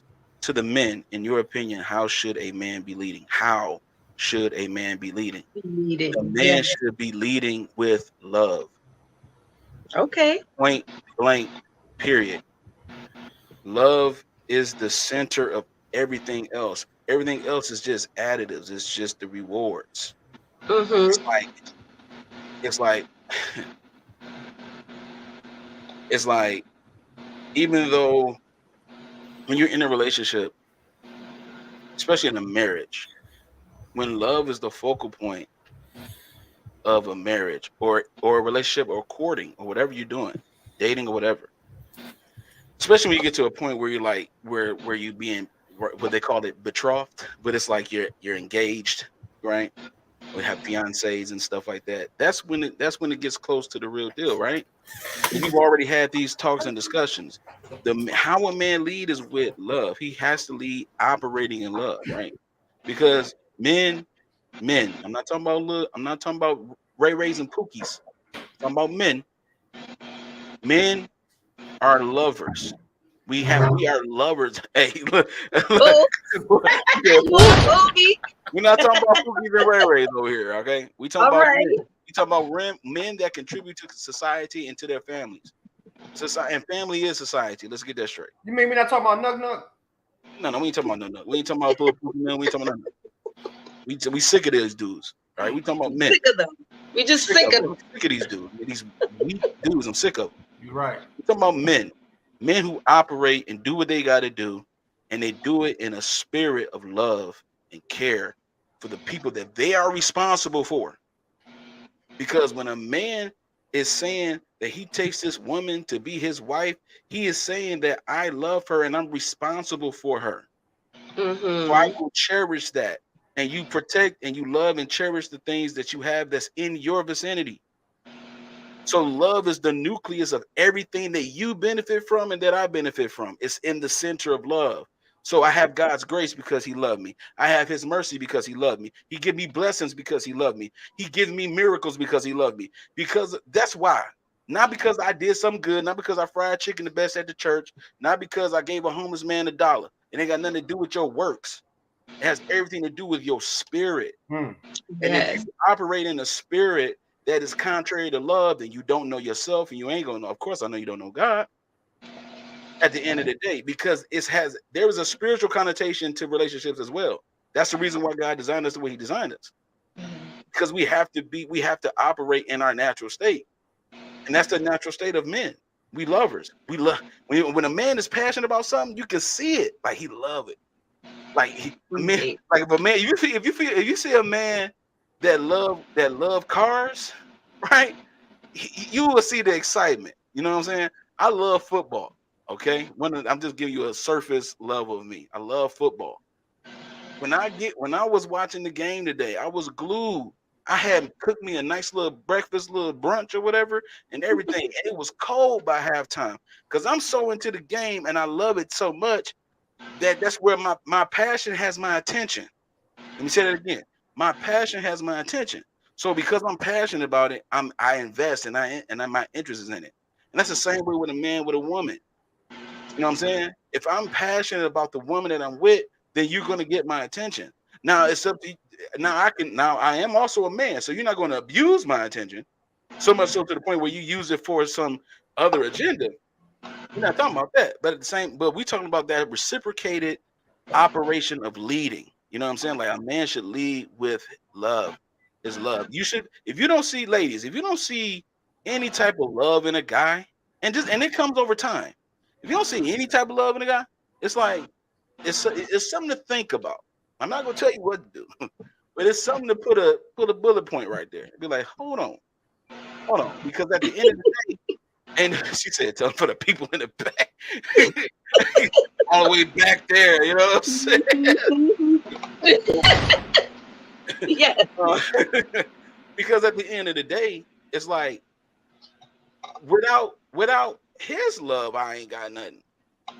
Right. I mean, I'm nothing.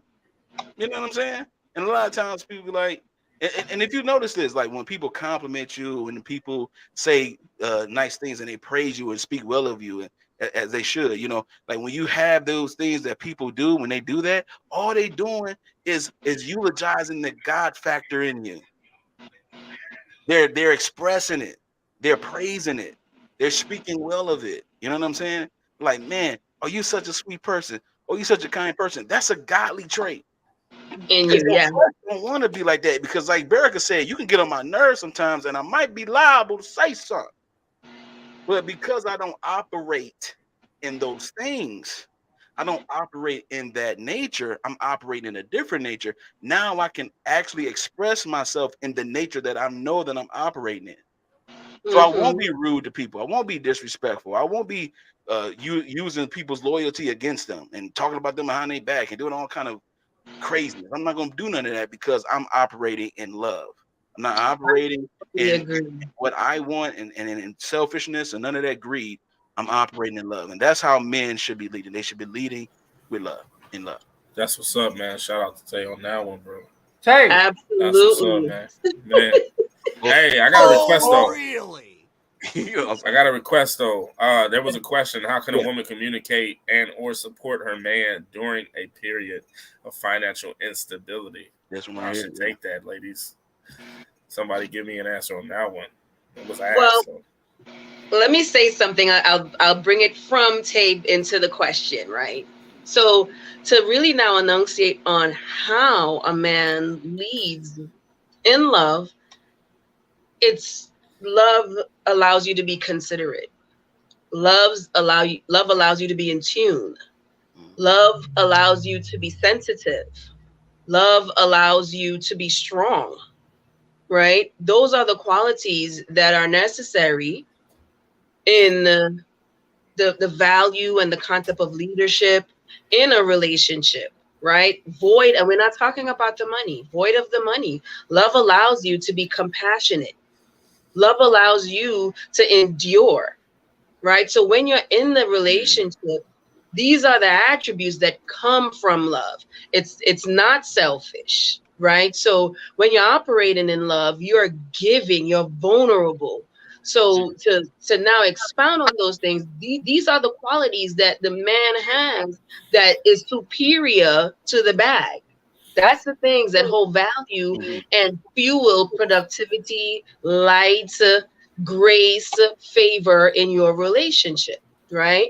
And to answer the question now, from True Be Told, the reciprocated end is how you support the man during a stage of financial instability by consideration, by submission, by all of the things that are governed under that same principle of love. By understanding, you want to understand that men do feel away when they're financially inadequate. So you don't want to, jump on your high happy horse now and aggravate this Negro, because you know that he is in a sensitive place of being. So you will share understanding with him, right? You will allow yourself to be patient in his presence, because for a man to not be his best in a financial state, it's a form of weakness and vulnerability on him. And if you can't connect to that, then you can't allow him the space and the time that he needs to strengthen himself up and get back to where he needs to be, that's satisfactory to him. So it's the same principle of love and all the things that are underneath that umbrella that shows the support of that man, that can lift him up in a space of him being secure, not pick him up and lift him up or put him where you want him to be. Allow him to be in a space of security where he can grow and know that you the comforter. He's safe with you. Allowing a man to understand that you are his place of safety is another way to support that man, because he's not thinking she gonna yap and yap to her friends. She gonna be out in the street acting the damn fool because my dollars may be low at this moment. No, be his place of safety. And in return, he will always protect you in every capacity. My bad, I waffled for a minute, but Oh no. Yeah, I also like to say too, the best thing a woman could do for a wife could do for her husband is pray for him. Hands down. That's the most effective and efficient thing you could do. And if it's a time where things are uncertain or things may be difficult, not only pray for him, but pray for him out loud. That way he hears your heart and you petition it before God. Because at the end of the day, it's God that keeps you together, right? God is the glue, right? That keeps it together. And also anything that you come into, blessings and favor are going to come from God anyway, right? So when you sincerely petition your prayers before God and allow your husband to hear those prayers, then he will understand exactly where your frame of mind is coming from. And showing that ultimately, even when in time of uncertainty, and he may be unsure about his place in the marriage, he may be unsure about his value, it helps to reassure him of your commitment. And that at the end of the day, like I said, even if he's on his best or worst behavior, you're committed to the mission. You're submitted to the mission that God put before you, right? So that's strengthening for him. I mean, it makes me think about the story with Mary and Joseph and how they were engaged, even though back in those days, engagement was like the same thing as being married. And the angel had already revealed to Mary that she would conceive this child and that this child would be Jesus, right? So God already had revealed those things to her in her own, because she had her own faith, right? She had her own basis, her own relationship with God before her even getting with Joseph, right? And then when the news came to Joseph about her being pregnant, I can only imagine how he felt. That's like the first Maury case, in history, right? And how that angel had to come and comfort him and let him know, no, she didn't cheat on you. She's not out here creeping. She's not out here acting foul. She is devoted to you. This is something that's God ordained. And there's a position that's for you that's here. That's a purpose that you specifically have with her. and how this child that you're going to bear is going to be the savior for mankind, right? So I need you to submit and commit to this role, right? Once he got that revelation, Joseph was on. But B, It that was was because of straightforward his from there. belief. That was because of his belief in God. Because had he not had that connection, none of that would have been possible. So back to what you were saying in the initial stages is that spiritual belief, that godly connection. You know what I mean? Mm-hmm. So ultimately, like that's the nucleus. Period. Yeah. That is Mm-hmm. the nucleus of it all. And I say for women, like if you're looking for a spouse and you want to date a guy intentionally, I would always ask the question when we're talking about submission and the guy tells you what he thinks about submission, ask that man who he submits to. Right. Who's his leader? Who does he And connect that'll to give you a clear in his consensus time? of the type of Yeah, man that you're dealing with. I Because agree. he can make all the money in the world, but what is his anchor? Right. Well, let's ask the Fucking up. guys this question because we want to hear what men want. That's a question from Shanice. That what do the men look for if they're at a low point in life, like financially? What do you guys look for from a woman, your wife, but to support you? You know, go ahead, Rob. Go ahead, Rob. Go ahead, Rob. He know you want it. He got that. No, I agree with everything that both the ladies said, and I'm big on understanding. I'm big on having being aware of a situation and understanding the situation, and not being so caught up in how quickly things change.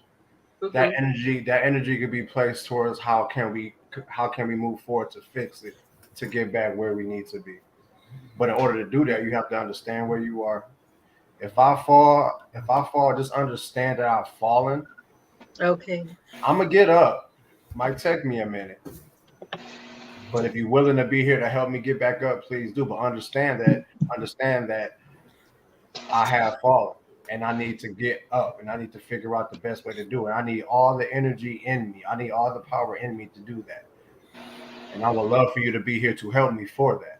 And if you're not willing to help me, do that, let me be and let me figure it out on my own. No. You know Okay, what? wait, hold on. We got. Let me just write this note down because let me get a pen. But Ron needs understanding. He's saying that he needs understanding because he's gonna right. get himself back together. But if Mhm. you don't give him that understanding, then y'all can't grow as a team. So we'll let the men. What you mean? I understand where you're coming from. No, but you my wife though, right? We talking about wife, husband, and wives, right? We're talking No, about we're not. relationships in We're general. not talking about Relationships. So husband, wife, in a relationship. So we could include husband and wife. We're talking about relationships in general because not everybody out here is married. So we need to be That's what I'm saying. diversified to be able to encompass everyone. That's what I'm saying. That all right. Maybe I'm thinking about this differently. Okay. But when I'm thinking about this question right here, Mm-hmm. right? A woman supporting a man, whatever, like in a financial instability. That means he don't have no direction in his finances, all over the place. It's scarce. If you You just don't know what happens. Circumstances could have arrived, whatever the case may be. right, I'm just saying anything exactly. If we're just dating and courting, I'm not even. Let's be real. As a man, most men are not even looking to their woman for help if they're not their wife. Are you kidding me? No, because again, we're not talking about Pookies and Ray Rays. No, but we are in adult relationships as well, and not everybody Right. in an adult relationship is married. Okay, let me But finish. we could be on course, like you said, betrothed. We could be on course and in a serious committed relationship. Now that type of relationship, yes. If we are engaged to be married, then my financial instability would be an issue because we're about to be married. We're about to actually embark into a relationship that's committed for a lifetime. So if you are my fiance, then I would love to have your support in that aspect. If you're just in a relationship with me and we haven't really defined where this is going. We just kicking it, chilling, and whatever, or we just boyfriend and girlfriend because people love that. You know what I'm saying? Or an adult relationship that's still boyfriend and girlfriend. At the end of the day, you don't have any responsibility to me financially. Okay, fine. So your breakdown is for serious relationships, either That's not engaged or married. we're talking about money. We're talking about financial instability. Let me just rock this whole thing. Let me just put this all together. Talking about financial instability. If I am just dating you, even if I'm dating you seriously, we don't live together. You don't have any financial responsibilities for my crib, neither mine to yours. I'm not talking about being benevolent to someone that you're dating. I'm talking about duty, responsibility. You don't have any of that when I have my own place and you have yours. Now, if we are discussing to actually embark on an event like marriage or a wedding or a ceremony or whatever that's going to actually impact the both of us, then I would actually need your help. And you're my wife at that point. I should be secure enough within our marriage to be vulnerable enough to say I need your help. There should be an expectation in that. But Tay, I think what we're asking is, what type of support would you want from your woman? In your case, you're speaking specifically about engaged relationships or marriages. What type of support would you want from your woman at that point? Ross said he needed understanding, right? He didn't really classify the level of relationship like you are classifying it, but what type of support do you actually need from that woman? What would make you, what would help you on your journey to restoring wherever you need to be in life financially again? Maybe it's over my head right now. If It I'm could be. dating you, dating journey, listen, if I'm dating you, you don't even know, you're not even going to know anything So about we're not my talking about the dating for you. Since you're being specific, I'm just lending it to be a specific because you're being very specific. So in your specific case, right, what do you look for? Since you're not talking about dating, let's take it to the marriage. If you're in a marriage, what type of support do you need from your wife? What would you look for? Your full help. Because I'm not even going to play with you. I'm going to be like, baby, I need your help with this right here. Now, I got us this far. I'm not about to play with you. I'm not even about to play it like the whole crib is all good and together, and it's not. I'm about to tell you exactly. I need your actual help, and I need your cooperation when I ask for it. And I need to be able to be vulnerable enough in this marriage that I have with you, in my relationship with you, to come to you like this, so that way we can do this together. I get it, but you're not answering the question. Kelly, I am. I am answering the question. You're not hearing me. The support that I would need in a financial instability, if I am specifically engaged or married, is your literal help, which means financial support. Right. I would need to let you know, like, baby, this right here went this way. I need your help to do this, this, this, and this. And I would be specific about it. I'm not about to act like I'm the man and be all alpha and do. No, I actually need you, boo. Yes. So what you are saying is that you're gonna need her to understand that she needs to hold it down financially. I think what we were talking about, because you said help, right? But you weren't specific. So I'm saying I need your help, meaning you got to financially hold this down. However, Kelly, you missed what I'm saying, sweetheart. Give me a second. I want you to hear what I'm saying. Wait, let me interject. JB, can you clarify what he's saying in a different way? I'm a grown man. I could do that. I'm not saying that you're not a grown man. I'm just looking for a different perspective. No, I'm giving you the literal perspective because you said specifically. I'm giving you. I got a thought after that. I got it. I'm gonna let the literal perspective is if I'm dating you, we're dating. I'm not even looking for your financial. I'm not looking for any support when it comes to financial instability because we're just dating. But we're not talking about that with you, Tay. We're talking about marriage with you. I know. I'm giving you the full perspective of what I'm saying, sweetheart. You keep cutting me off. Give me a second. Because I think that Ra was talking about just relationships in general, and then you made it very specific. So with you, I'm just sticking to the marriage since that's what you focusing on, and not going into a relationship because you don't think relationships apply in this sense. Because again, the marriage is the most underrated thing that is never talked about. Financial instability is a marriage topic. That's not if I'm financially unstable and I'm just dating you, that has nothing to do with me and you. So I'm not even looking for your support when it comes to financial instability on my end as a single man that's just dating and courting a woman.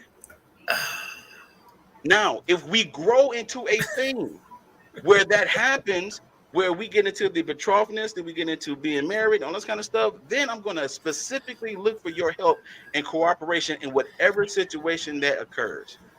Whatever situation that occurs, because I'm gonna be real with you. I'm gonna be real. Most women don't even know that men have a whole financial instability at all, because most men don't talk to women about their stuff. We hold everything inside. Most of the time we don't even let y'all know like that. So it's like I'm not about to tell a woman that I'm in a relationship, even if I'm in a relationship with her. I'd be like, oh, I'm a little bit on the hit right now with the money. Can I borrow this, or can I say this, or whatever the case may be? I'm not doing that. I'm not doing any of that. I'm only doing that to my wife. I'm only going to talk about financial stuff to my wife. I'm not saying nothing financially to a woman if she's getting to know me, date me, court me, or whatever. You ain't going to never know my finances because I'm not going to tell you that. That's why, to me, when I look at this question, that is a married or a serious commitment question. That's not a if we're dating or just having a relationship question. Like, are we having a relationship to see where this go? Like that type of stuff, like what JB talked about. Those type of relationships are overrated. And then you want to put money involved in it too? Yeah. See that. Yeah, I agree. All the way there because we keep putting too much value on these insignificant relationships. We putting real stuff on these things, and we think and we think we have a right to expect something from someone that I'm just dating or courting or whatever. It's like at the end of the day, that's not what that is. Right. If I'm having a situation where I want if I'm financially unstable and I'm married on my end, like I'm going to my wife with that. I'm going to my fiance with that because she knows about my finances because we have a specific event that we about to do, which is get married. So she's going to know everything about my finances at that point. But before that, you're not going to know anything. You're not even going to know that I'm struggling. That's how men operate. Well, that's how I operate. I just put it this way. Okay, because I absolutely disagree with you. However, let's hear what JB got to say. I'm back in Tay. Like I am. I'm back in Tay because people want to make relationships out of apples and oranges, and that's the problem. You know what I mean? Like the reason, going back to the concept of when I was saying that relationships are overrated is because we put too much on the other person. All of a sudden that we living with them, we ain't sharing our complete independence with them, and we haven't really established a relationship like that, but just based on monetary and economic issues that's going on between you or them. They all of a sudden we established this quote unquote serious relationship that we have to live together and share everything. But that is not the ideal way you should do that. You should go ahead and just be, if a relationship is just a verbal agreement to be committed to somebody, then you should just use it as that. If a marriage is a legal documentation, as do we part, we should use it as that. So it should be, we have society that's making hybrid out of these two concepts. You see what I'm saying? That's what causes the tangent of relationships being overrated and marriages being underrated. So in Tay's aspect, this is why I agree with him, is because of the fact that this concept of financial instability is an individual thing until legality plays a part. That's just it. It's an individual thing. If you created the concept of being in a serious relationship, living together, and all the other type of stuff without proposals, without all of that, y'all just having a serious relationship, had a couple of kids, y'all living together, that type of thing, then that is play by risk scenario. The person does not have to obligate themselves to the financial stability that you put yourself in. That's not in that thing. You're not obligated.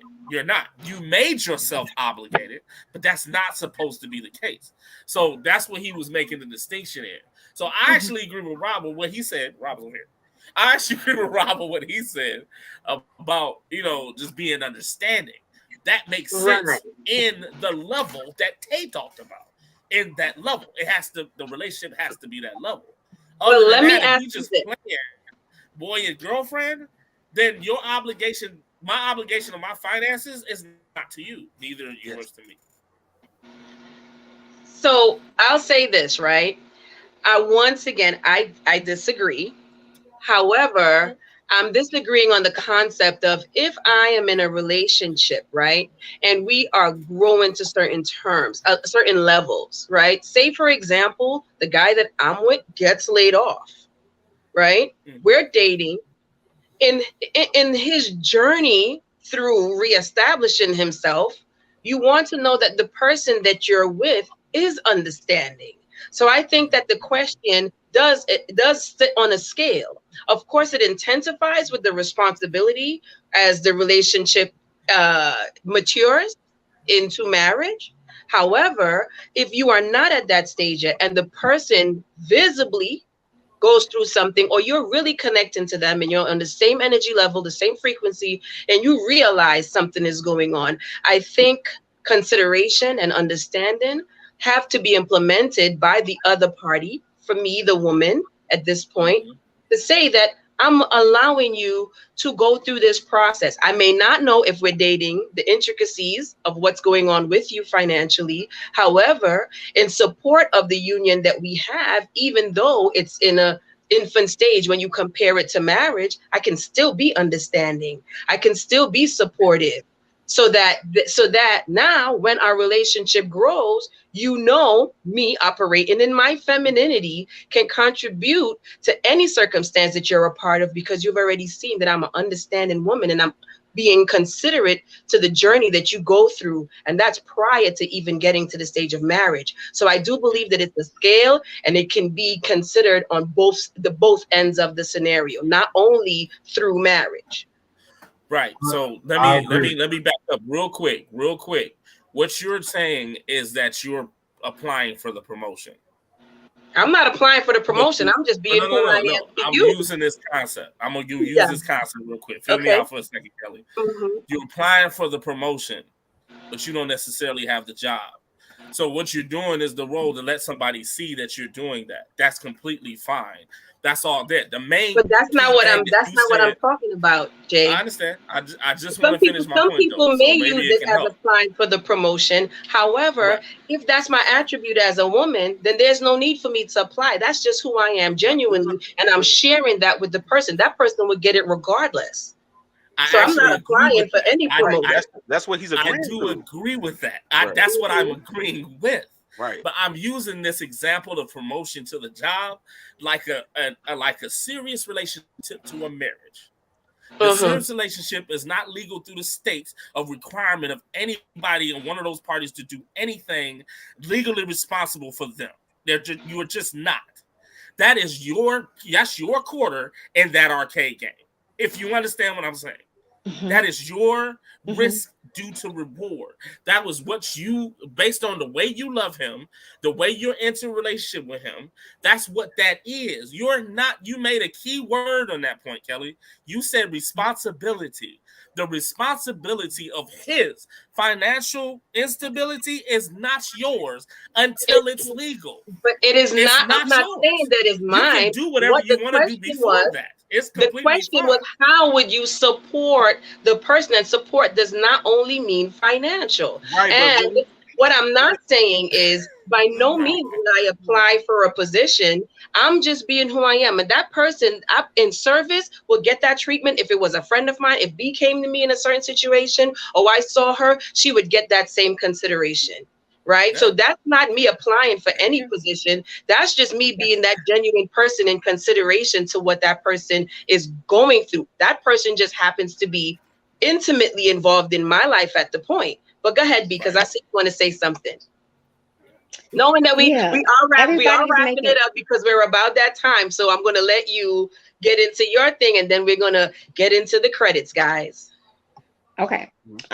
Yeah, everybody's making really good points. And I see where the fellas is coming from, and I see where you coming from, Kelly. All I can say is, as a woman, and as a wife, and then a woman who was not a wife at some point in time, Mm-hmm. if a woman's take is, well, I'm the giving type, I'm the generous type, let me step in, let me help him because I see he's going through something, that's a dangerous, slippery slope for a woman to be on. Mm-hmm. I like the analogy that JB used, because it's like you're applying for the job that you haven't gotten, in the Right. sense that it's like the old saying, why buy the cow if you can get the milk for free? That's what I Often thought. we see women get played in situations like that, where a guy is just your boyfriend, and you're literally investing money and resources that you truly do not have to give Mm-hmm. to this man, in the hopes that he's gonna see how down you are, how good you are, how loyal you are. And what does he do? He get on his feet and he leave you for Becky with the good hair. Oh, Or gosh. he cheat on you with the other chick, have a baby on you with the other chick. You, Mm-hmm. as women, you cannot sell your resources short. You don't give husband attributes to boyfriends. It's real simple. You don't do permanent things with temporary people. That comes down to us protecting our I womb fully get that. and But don't protecting you our see that? wallet. Don't you see So that the I understand jail? that's what the guys are saying. Now, Yes. I understood completely what Rala was saying with being a emotional support, a safe space, right? Mm-hmm. When a man is going through a financial hardship and he has not yet made that commitment to you, it's not Mm-hmm. your responsibility to step in to help him. Not saying that you're making it your responsibility to do so. Part of us Mm-hmm. as women, we are instinctively nurturers, right? Mm-hmm. Instinctively, even when it comes down to a dog or to a child, you see somebody fall, they sprain their leg, they get a boo-boo on their leg. Oh, the poor baby, the poor dog, let me go heal them, let me go help them. But one thing that I have learned that was so critical for Mm-hmm. me, even as a married woman, when there were things that I wanted my husband to see and he wasn't seeing it, God corrected me Mm-hmm. and let me know that ain't your place. Even Okay. as his wife, it's not your place to keep showing him. And oh, I want you to get this point. I want you to get this point. I want you to understand where I'm coming from.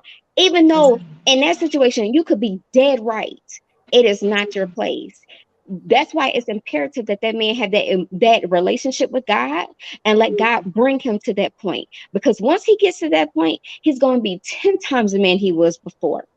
And as Mm-hmm. women, it's really in a form of emasculation that we don't even understand, when you are really stepping out of your position as a woman to go help him. Some stuff he Mm-hmm. gonna have to fall, bump his head, and learn the hard way. And it hurts. It Right. hurts. Because as a woman, especially if you are spiritually in tune, if you are spiritually aligned, you Mm-hmm. see the crash before it happens, right? I say all Right. the time an analogy of a car when it comes to marriage. My husband is the engine. Yes. Without an engine, a car can't drive, right? Mm-hmm. So it's a vital point to have an engine, right? Okay, but I'm the airbags, I'm the side mirrors, I'm the seatbelt. So yeah, he can drive comfortably without side mirrors, without a seatbelt, right? Without airbags. But he get in an accident, you're gonna need them airbags. You're gonna need that seatbelt to keep you from dying in that accident, right? Right. So that's the difference, right? So also, as playing those side mirrors, I'm there to help position him. What happens when you're driving on the freeway and somebody gets too close to your car? Beep, beep, beep, beep, beep. That alert goes off. And it's letting you know, oh, I'm getting too close, or an accident is on the horizon if I don't change my position, right? So that's my job as his covering, is I Mm-hmm. help to prevent him or shield him from either the brunt of that accident or help to prevent him from getting into that accident. However, he still has to be the one driving that car. So Yeah. that's why it's hard being a woman when it comes to submission, when it's situations like that, because you do want to step ahead and be like, hey, you don't see this coming. It's a situation is about to come on the rise. It's about to be a bad situation. And he may not take your advice. He might not hear you out. But understand at the end of the day, God didn't allow you to get to this position and leave you hanging. So that's where your faith comes in as a wife. Right.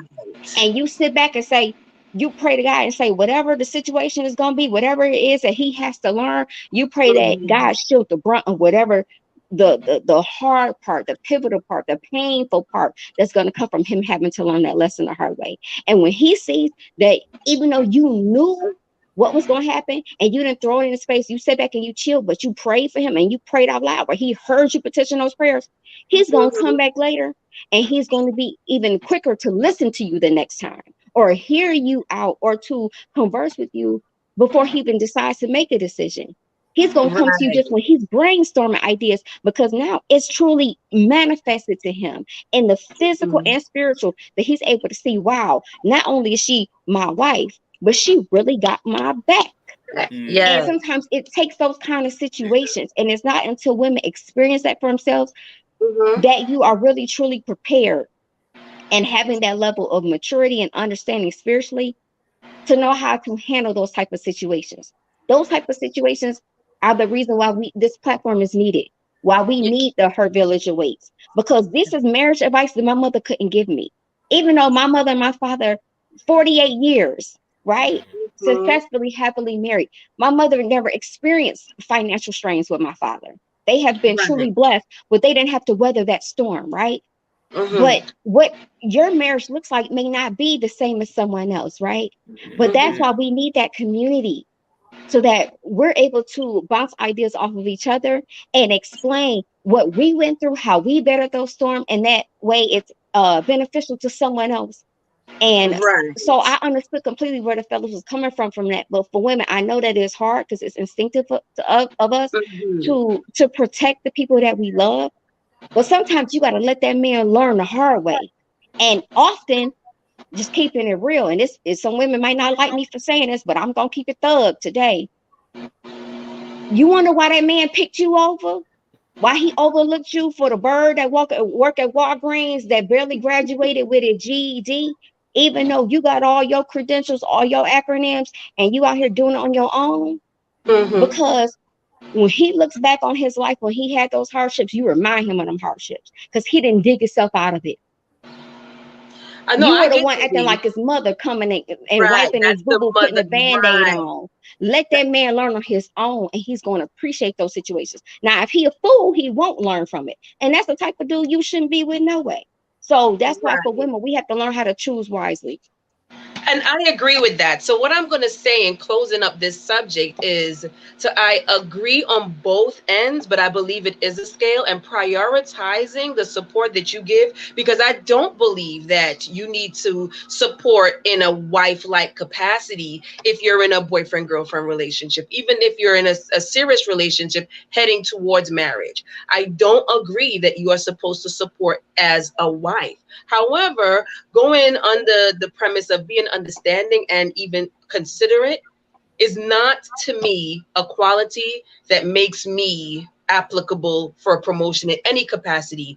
That's just a quality of a woman towards anybody that's in her life. However, going into anything more than that and applying wife-like responsibilities like Tay and JB and Barika was saying, then I think that it's appropriate. So prioritizing your level of support, because support is not only financially in relationships, as we talked about in our second subject or our feature subject as well. So support does not necessarily need to be financial. However, applying the appropriate support and knowing your place, I agree with Tay in that one, and Jay, knowing your place and knowing how to issue certain levels of support is key to the level of situation or relationship that you are in.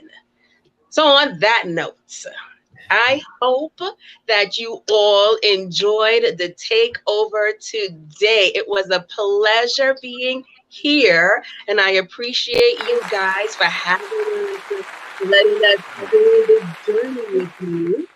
to continue on. I need everybody to subscribe, hit the like button. This is the Mailroom View on Instagram, and you can follow us on Instagram at BK358, as well as Her Village Awaits on YouTube.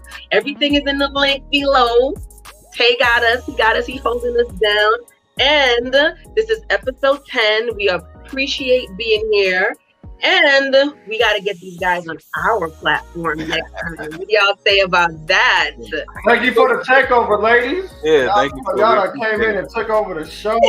I just want to thank you all so much. Not only, I want to tell our viewers real quick, not only were we so happy to have Her Village Awaits, Kelly and Berica come on the show, they are also just extremely dope, avid supporters of our show. I think Berica has been here since week 1, and we just really appreciate y'all, both of you all. So just thank you for the support. This was really dope. Thank you for taking over the mailroom today, ladies. Yeah. Thank you so much. You're welcome. We appreciate you.